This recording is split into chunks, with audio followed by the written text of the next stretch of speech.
Herkese selamlar.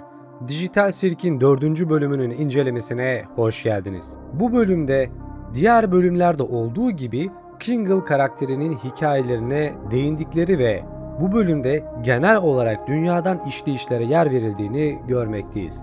Ve her bölümle beraber karakterlerimizin arka plan hikayelerine çok daha fazla odaklanılmakta. Hemen lafı fazla uzatmadan videoya geçelim, ancak sizlerden ricam videoyu beğenerek, yorum atarak ve özellikle teoriler için Discord sunucuma gelerek bize destek olabilirsin. Ben Masalcı Dede, kanalıma ve videoma hoş geldiniz. Bölümün ilk sahnelerinde her zamanki gibi Jax, Kingle karakterinin maskesini kırdıktan sonra hüzünlü maskesiyle ortaya çıkar.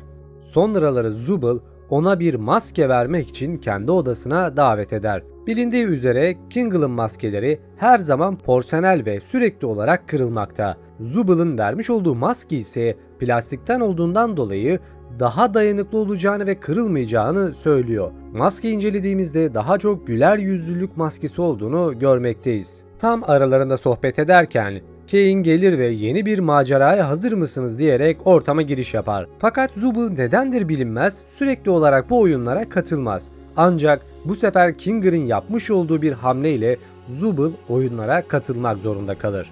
Karakterlerimiz Kain'e artık korkunç hikayeli bir oyunda oynamak istemediklerini, daha sıradan bir hikaye oynamak istediklerini belirtirler ve bunun akabinde öneri kutularından habersiz olan Kain bu kutuya bakarak bazı önerileri değerlendirir. Önerilerden bir tanesi çok basit olan Lokantada Çalışmak adlı bir oyunu içermekte. Benim tahminim bu öneriyi Gangle karakteri vermiştir ve kendisinin de söylemine göre çok eskiden vardiya şefi amiriymiş. Yani çalıştığı sektörde bir nevi yöneticiymiş.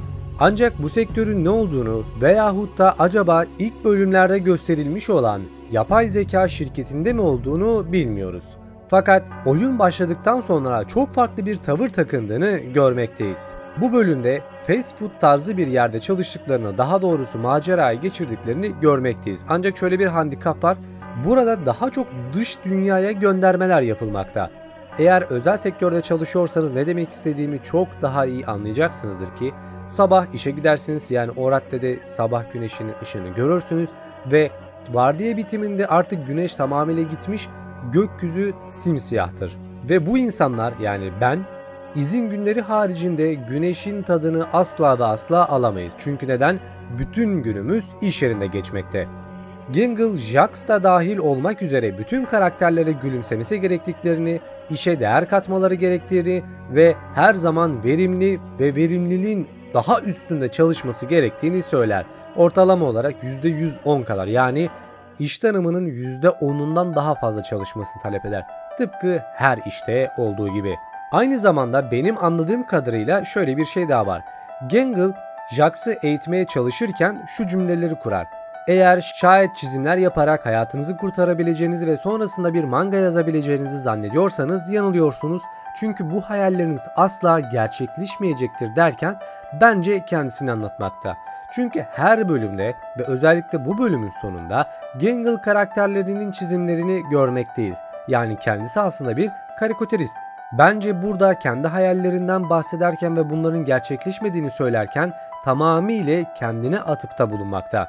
Bölüm boyunca Gangle karakteri defalarca kez çalışanlar veya genel işleyiş bakımından hayal kırıklığına uğramakta. Bunu da maskesini sanki kırılıyormuşçasına var bir efekt vererek, ancak hiçbir şey olmadan görmekteyiz. Yani tamamıyla sanki kalbi kırılıyor fakat yüzü hala daha gülümsemeye devam ediyor. Bazı ayrıntılarda, özellikle Kain karakterine geldiğimizde, bilgisayarlarının arka ve ön logolarında C ve A logolarını görmekteyiz. Bunlar ilk bölümdeki şirketin logolarına ait. Yani buradaki bütün malzemeler C ve A şirketine ait olduğunu anlamaktayız. Dürüst olmak gerekirse burada en güzel hikaye katkı sağlayan şey Gamigo karakterinin tekrardan buraya gelmesi ve Pomni'yi tamamıyla tanımaması, Pomni'nin ise kendini tanıtmaya çalışarak bunu üzücü bir hale getirmesiyle sonuçlanıyor. Fakat nedendir bilinmez, Gangle karakteri aşırı otoriter ve kendi yapısından çok daha farklı bir şekilde arkadaşlarına liderlik etmekte. Daha çok müdürlük taslamakta. Her iş yerinde olduğu gibi çalışanlar tamamıyla mutsuz, ancak her bir yerde müşteriye güler yüzlü ol, güler yüzlü ol, çalışırken çıkış saatine kadar saate bakma gibi cümleler veya da panolarla etrafı donatmış durumdalar. Bana kalırsa bu bölümün en trajik kısmı 15. dakikada Gangel'ın erken işten çıktığı vakitteki aldığı tavırdır. Her bir sahneyi izlediğimizde o mutluluk maskesini çıkardıktan sonra tamamıyla içinde büyük bir patlamayla dışarı doğru çığlıklar atarak ne kadar üzgün ve hayal kırıklığına uğramış olduğunu bizlere göstermekte. Tıpkı diğer iş yerlerinde olduğu gibi hava tamamıyla kararmış, bir köşeye çekmiş ve ne yapacağını bilemez, acaba ben şu an ne yapıyorum dedirten cinsten. Sonrasında vardiya bitiminden sonra dışarı çıkması ve gökyüzüne bakması, yukarıda onlarca yıldıza doğru bakarken bir anda özgürlüğüne kavuştuğunu zannetmesi, hemen akabinde bir ışığın altına giderek sanki güneşe yüzünü dönmüş gibi bakması, bütün çalışanlarının ne halde olduğunu bizlere göstermekte. Bizim tek ışık kaynağımız gece sokak ışıkları. Ancak hemen akabinde Gangel'a bir tırın çarpmasıyla kendisini Kane'in odasında bulur. Burada her iş yerinde olduğu gibi klasik olarak özellikle kurumsallarda personeli değerlendirme formu çıkarılır ve personelin performansına göre maaş zammı veya bazı kriterler konuşulur. Burada da Kane, Gangel'a bu kriterlerini sunmakta ve ona B artı vermekte. Halbuki herkesten çok daha fazla çalışmış olmasına rağmen aynı puanı almıştır. Genelde böyledir ya, iş yerlerinde belki de iş tanımınızın %100'ünü hatta belki de daha fazlasını ortaya koyarsınız. Ancak yine de diğer personellerle aynı muameleyi görürsünüz. Üstüne üstlük bir hata yaptığınızda tıpkı Gangel gibi herkesten daha kötü olursunuz. Çünkü iş yerleri böyledir. Yaptığınız işlere çok fazla odaklanmazlar. Tamamıyla bütün odakları ne kadar sizi sömürebildiklerinden geçer. Burada yine Kane'in bilgisayarına baktığımızda hemen C ve A logolarını tekrardan görürüz. Özellikle geçmiş dakikalarda Jax'ı eğitirken söylemiş olduğu çizimler ve karikatüristik olarak bir manga çıkartacağınız hayalinden vazgeçin dediği kısmı ele alırsak 22. dakikalarda elindeki çizmiş olduğu karakterleri görmekteyiz.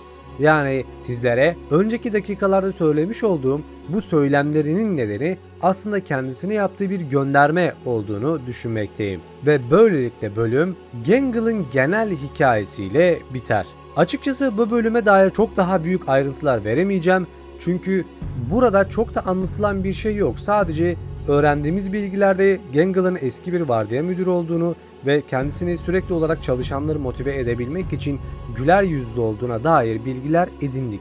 Onun dışında başka bir bilgi edinemedik. Umarım bir an önce 5. bölüm gelir ve bunun da hikayesini sizlere çıkartabilirim. Eğer buraya kadar izlediyseniz de konu hakkındaki fikir ve düşünceleriniz neler yorumlarda belirtmeyi unutmayın diyorum dostlar.